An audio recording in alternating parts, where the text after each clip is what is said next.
And man, that weather did change on us, did it? It went from summer to fall. What happened? Wow, I'm loving it. I'm loving it, man. I Hey, mean, it's a nice day out there. It it, could stay like this. yeah, yeah. Don't say that to Erin. But She's not ready. she likes the heat. Yeah, she likes the heat.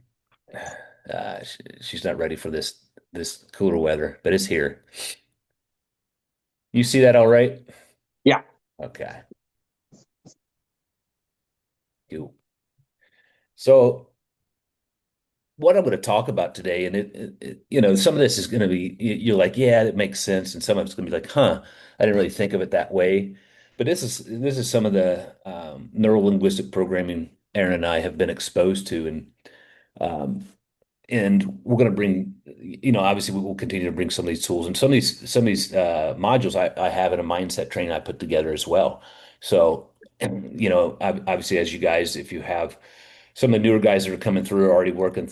I got them working through it. If you want to take opportunity to work through certain modules, we can as well. It just depends on what makes sense for each individual.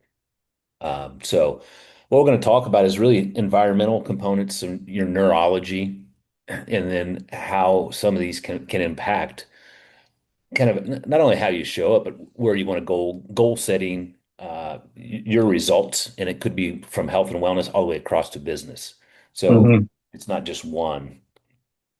So, and this is interesting. Part your environment is going to play a crucial role in shaping both your values and your nervous system. Because I'm going to talk about neurology, and that's going to be there's going to be a multitude of levels to that, and I'll give you a couple examples. But so surrounding influence, how you think, feel, and act is going to have a big impact on where you're currently at and where you want to go. And this could be from a young age, which I'll talk about because I'm going to talk about different levels, and even all the way up to where we're currently at in our life with kids and business and things of that nature.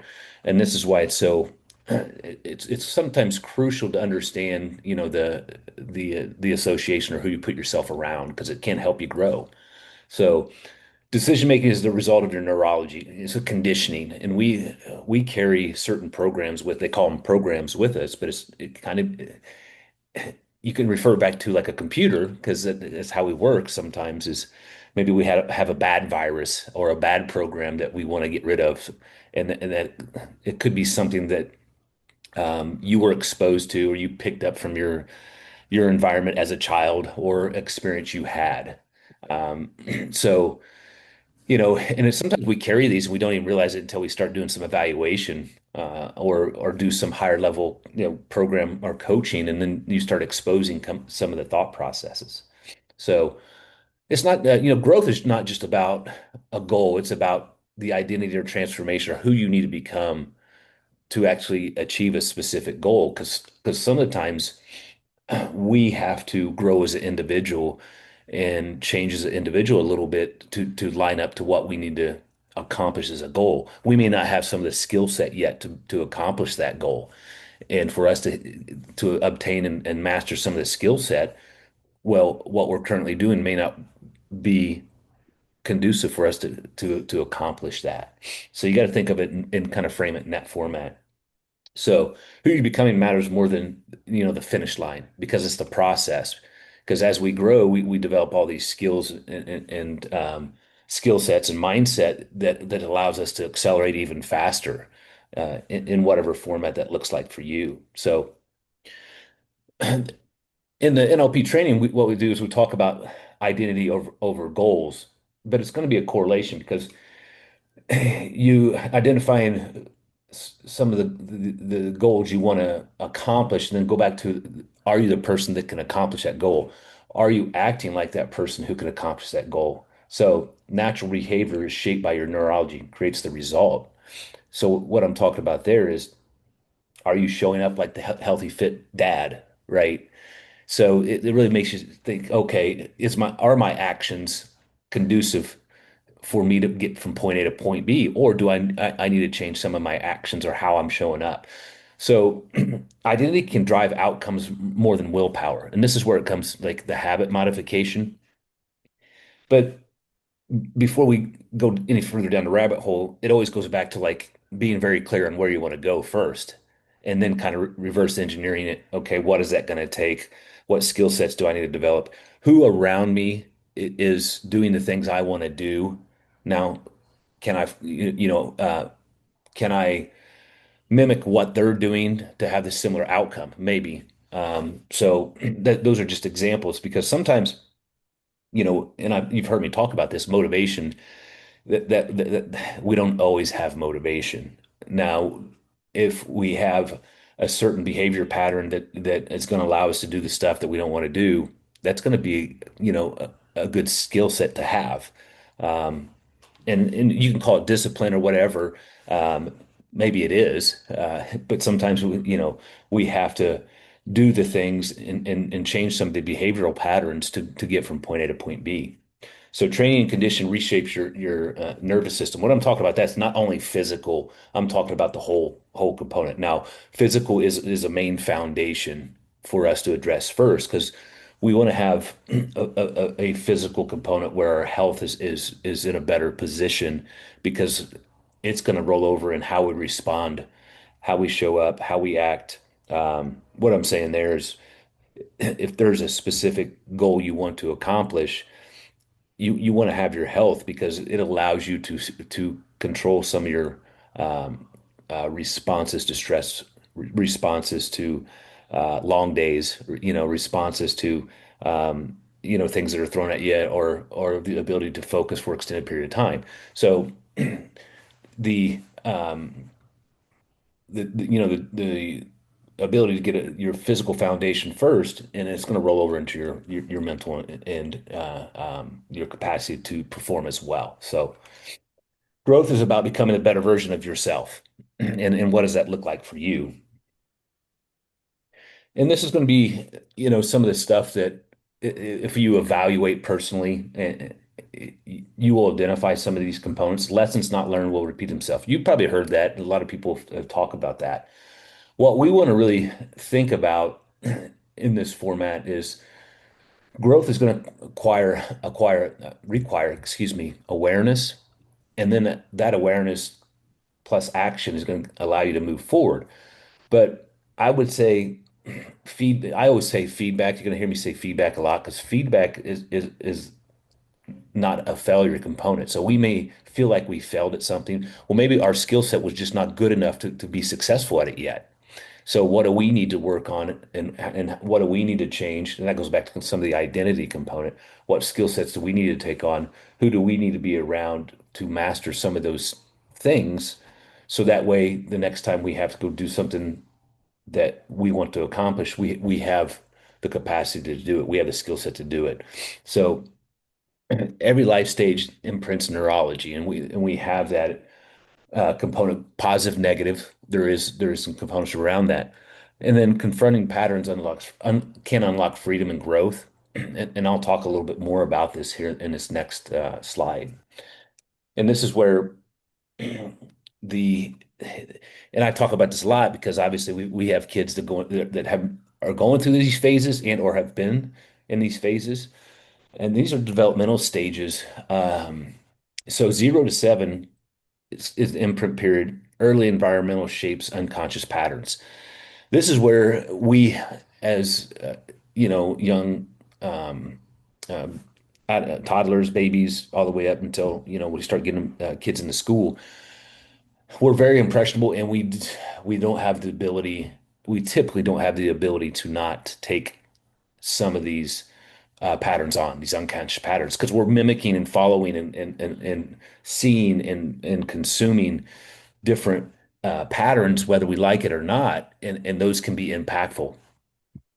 And we may carry those patterns and until we have some type of pattern disruption where we can change away from those patterns, good or bad. So that, I always tell, I have a lot of guys in the education realm as well, and some of them have young kids, and they may hear me talk a lot about how we communicate with our children and reframing language because these kids may take certain unconscious patterns on based upon our language we speak to them. And if that happens, they may not have a skill set to not take it on and consume it and become that necessarily pattern, if that makes sense. There was some language that came home uh, for Leo the other day, and I see this quite often. It's not necessarily school's fault because they're not trained in language patterns, which they probably should be. It was like, hey, what is your future? It had some framing in it, and it was really how the language was really negative. It didn't say going to be hard, but what was your struggle or what are you not good at? How it ever framed it, I was like, ooh, because the kid they read that and then they expect themselves to do that. So they expect themselves to struggle when they don't necessarily have to. That was just one example. There's a lot of different examples. Um, if somebody says, "Oh, your kid's the slow kid," yeah, you probably don't want to say that, or he's always last. There's just a lot of different components that we may take on. And then we have 7 to 14 is the modeling period. So we mimic behavior, attitudes, beliefs. So we really start imprinting some of those components. And then obviously 14 to 21, the socialization period, peer groups, society reinforces your identity. So a lot of times you'll see kids, and I went through this as well. You're trying to find your group or your niche or what you see similar, or how it's really the lens you see the world similar. So you'll find that group or identity, or you may bounce around to multiple different groups trying to figure out who you align up with more. And then from 21 to 35. Like the business persona, you adapt your identity, succeed professionally. And typically here you start to figure things out, hopefully sometimes. And then you have the ability to, kind of step back and identify some of the components that you maybe need to change or the identities or identity you need to change. Because you're going a certain way, you've adapted, you've been exposed to a lot of different components. So I thought this was interesting when I pulled this up, and I kind of forgot about this in the training. But it's interesting, just how impactful things can be, environment can be for our children, and all the way up to adolescence, even in past. Uh, I think the internet and the TV and the programmings that they run on those, it can be tough as well because there's a lot of language, there's a lot of things, and our kids can consume those and start taking some of those patterns on, which is unfortunate. But these TV programs and programming itself, they understand marketing, they understand that there's a language pattern to this as well. Fortunately, but unfortunately, that's how they operate. So your environment can shape your neurology. So change your environment and your neurology will change it, how you view the world or how you feel too. So, uh-oh, didn't see him come in. There we go. How we feel as well. So what I'm saying there is like, I'll give you an example. I've talked about this a little bit before. After Aaron and I did this training, with the business being over at 1222. Post-pandemic, we really seen an influx of the homeless and the addiction, and it got better for a while over there. During the pandemic, it went away because they moved they weren't feeding at the Catholic Center. Post-pandemic, it loaded up. It came back. It came back pretty heavy, and post some of the neurolinguistic training when we came back. I stopped going a certain way because the environment that was there, it was a lot of guys who were sick, and you've seen a lot of stuff you really, on a daily basis try not to see, but it's part of life. But your neurology, it can impact that, how you feel, how you show up, your energy. And I had to start driving a different way just based upon trying to minimize the environmental component and taking some of those environmental impacts on myself and how it was going to impact my day. So, and your environment can set your standards and expectations. I'm going to give you a couple examples with that and how you may operate in your lens of the world. Um, and I think I've talked to James about this, is clean environment. So if your environment is all put together clean, you may operate at a different frequency. What I'm saying there is your energy level, you're more calm, you're more focused, and you feel like you're more productive. I'm like that. Now, somebody else is who came from an environment where maybe the environment was messy a lot, disruptive. They may thrive a little bit better in that environment. They may or may not. That may actually cause them more anxiety because it's out of control. So that's an example of like environmental impacts that we can have or can have on us. So it can either pull you forward or keep you stuck. So the quickest way for change is you change your environment. And it can be as simple as, hey, I'm gonna clean my closet out. I'm gonna start all fresh and new, or I'm gonna straighten my office space and make it look inspiring. That's just an example. It doesn't have to be move across country to, a beautiful place, which that wouldn't be too bad though. But that's just an example of how environmental component. Now, what I'm going to do, so that's more mindset training. You can also correlate this back to health and wellness as well. Okay, what is your environment in association for you to eat better? Okay, do you have healthier foods around? So that those are just examples. I'm trying to, correlate what it goes across not only your health, but also your mindset, your productivity, your ability to progress in whatever format that looks like for you and your business. So the inputs would be people, places, and energy can dictate your trajectory, uh, which is, it's a pretty cool thing. Um, you just got to figure out what does that look like for you? What areas do you feel like maybe you need some environmental adjustments and then make some steps to do that.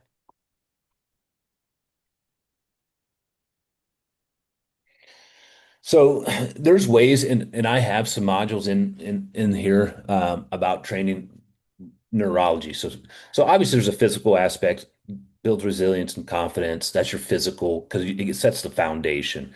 And then the mental training is more the mindset, meditation, continuing to learn, enhances adaptability. You guys hear me talk about state all the time. And what I'm talking about there is our central nervous system. So we really want to part of working out and some of the breathing, some of the hot and cold therapies, it helps reinforce your ability to control your state. And if you can control your state, the person who controls their state has the most control in almost any situation because you're not letting your state go into a fight or flight. You're keeping it into a calm, relaxed state where you can make a better decision, where your heart rate's not up. You're not making a decision based upon an emotional response. And that's what really this is talking about in any situation. I've had to get a lot better with this over the years post this training because sometimes what you would want to do is you have an emotional response because you think that's how other people used to respond to you. What I'm saying is like when I was a child, if I did something wrong, and hey, your parents start yelling at you. Is that the best way to fix or minimize whatever's going on? Maybe not, because that what it does for you, if you want your child to do something, you may communicate and use your language, but keep your state in a calm format.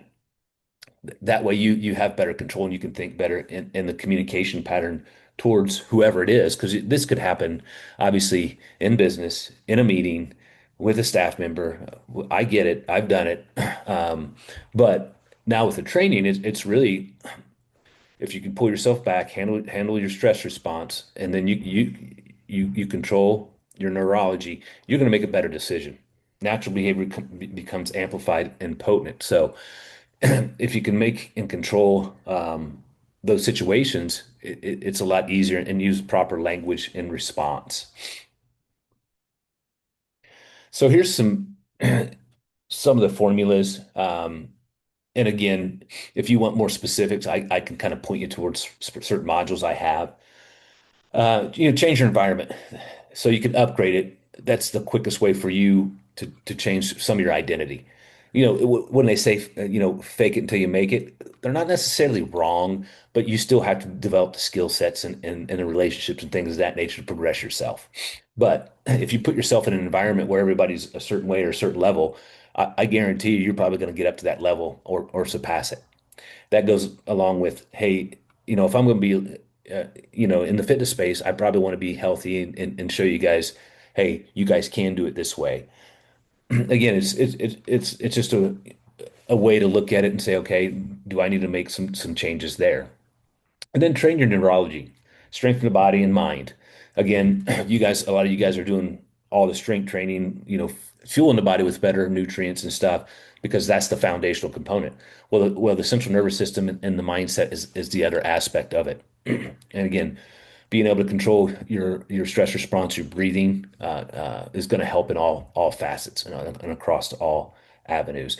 And again, if we can get that to correlate over into better sleep, because sleep is there's a lot of stuff that goes on in sleep. So what you want to do is align your behaviors with your values. What do you value?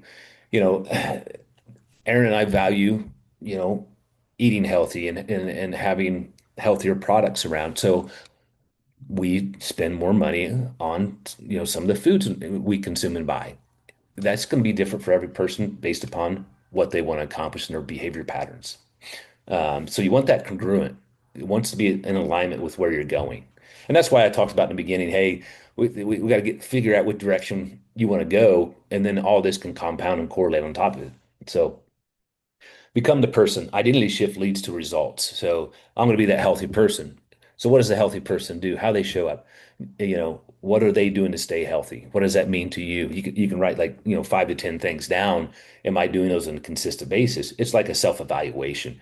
And I guarantee you start implementing some of these components, well, you're going to start moving closer to where you want to be. Again, that goes across all lanes, not just not just health and wellness. So goals are a byproduct of a deeper transformation. That's going to be your identity. Who do you need to become? What skill sets you need to learn? And then when you do get feedback, because it's not failure, when you do get feedback, making sure what is the lesson? Okay, what am I taking away from that? And what do I need to do to maybe learn from that lesson? That way, the next time I'm exposed to that certain situation, it's not going to repeat itself because I have the skill set to get through it. So, environmental for success and foundation. Who you becoming determines what you achieve at what level. And then change starts with environmental, and then obviously training and reinforcing some of the patterns we have. And this is just an action plan. So, what environment do you need to step into or change? Like I said, I gave you kind of some simple examples. I'm not saying everybody's going to, move next week to a nice, beautiful beach, and that would be a great environment for all of us. And what training will rewrite your nervous system, or what tools do you need to work on to help with your nervous system response? I would say some of those components would be working on diaphragmatic breathing, being able to control your central nervous system, fight or flight. That's the foundation. If you wanted to add some type of meditation or um, another thing would be some hypnotic tracks. We have in the training I went through, we have access to some of those things, and it allows you to get into a deeper meditation.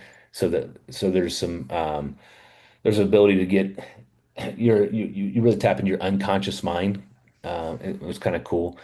Uh, you must become to create the life you want. Who do you need to become? What does that look like for you? Again, that goes back to goal setting or your bigger picture of vision. So again, this is I tried to correlate some of the health and wellness components within this because that is a foundational aspect. And then some of these things are just a little bit higher level or are thinking outside in a bigger picture of, okay, what are what does my environment look like? How can I change that to help me or where I want to go? What is my identity, or how do I need to change some of my identity to accomplish that? So you can kind of strip this back. And what have you been exposed to that may be holding you back? That could be a lot of some of your language, some of your thought process. Um, I'll give you an example for me, some of the things that I had to pull out when we went through some of this training is that popped up was around money, right? And my parents would always say, if you make more money, the people who make all the money are not is evil, or not. They framed it in weird ways, like they must not be a good person because they make a lot of money. I had to work through that. I was like, I used to hear that all the time, like, oh, you make money, you make more money, you're not a nice person. Just stuff like that. And that was a program. There's some other programs that I didn't realize that I was carrying when I went through the training that I had to kind of work through, because it's like, according to whoever told you that, is that true or not? And then you kind of reverse engineer it and pick it apart. But um, so far, any questions, anything that pops up? Or I know this is going to be, it's a little bit different lens to view some of these things through, but it's really allowed Aaron and I to kind of open up different thought processes and different views to expand. Anything jump out? Well, I'm a big believer in keeping your space organized. I think that's always a good start to developing that kind of a successful mindset and Yeah. staying focused. Yeah. A lot of those things didn't really pop up, and I didn't real, when I was younger, I didn't realize how much that impacted me because I was used to that calm environment with it always being clean. And I think I told you this, James, when I went to college and shared a house with a bunch of dudes, it drove me insane. But I had to work through that because it was like Yeah. it stressed me out. So I had to like really let it go. Um, my room was clean, perfect. You walk out out of that, and it was like, here we go. But it's just not. I didn't really understand those concepts until a little bit later. But it was all things that environment that I was exposed to, and my neurology, the things that I was used to seeing, and kind of an expectation. You take that with you. Yeah. It's like a program, just like anything else we pick up. Yeah, definitely. So I had the same issue with the garage. It starts getting messy. I'm like, oh, I got to fix that. It stressed me out. I'm gonna go ahead and stop the share here. Hey, if you guys have any other questions, you can pop in or hit the chat. So what I'm gonna do with this is I'll continue to do these coaching calls with different topics. I was kind of thinking around. I've been doing a nutritional coaching calls as well, so I'll dump those down. You guys have access to those. Um, I will continue to try to bring topics up, and then what I'll probably do is kind of put a poll together and see if there's specific areas you guys want more, would like more work in or knowledge based in, and I can definitely put some of those components together for you guys. Cool. So. Well, awesome. I appreciate you showing up. Always hit me up if you have other questions or if you guys want to dig through some other modules. I rebuilt all those here not too long ago. I finally got them in a format that they make a little bit more sense. But I do have some other tools that you guys have access to as well. So, all right. Well, everybody enjoy the rest of their evening, and it's great weather, right? Yep. All right, guys. I'll talk to you soon. If you need anything, hit me up. Cool. Thanks, Tony. Yep, we'll see you. Bye. Thanks, Tony. Yep.